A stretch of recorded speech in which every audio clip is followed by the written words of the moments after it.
When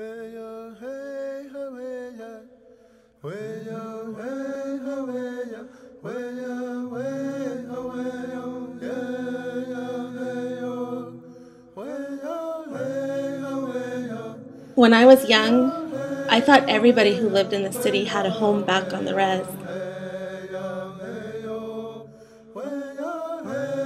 I remember returning to school from vacation, and I couldn't wait to share with my friends the exciting times I had with my family back home.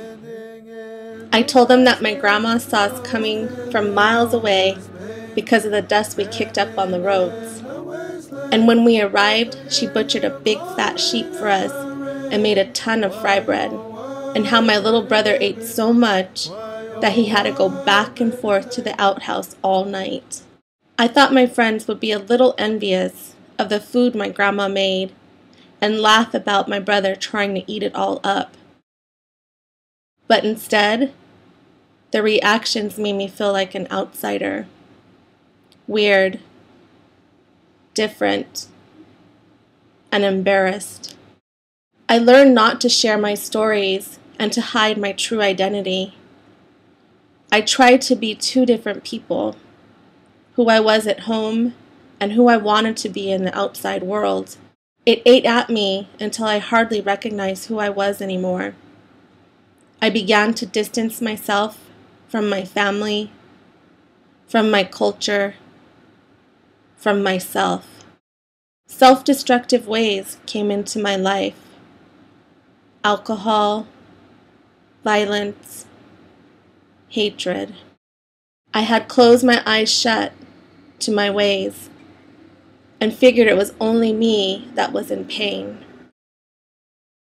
It took me quite a while to face the truth that I was not the only one feeling my pain, that my loved ones were too, and that my little sister was watching me. I didn't want her to end up living the life I was.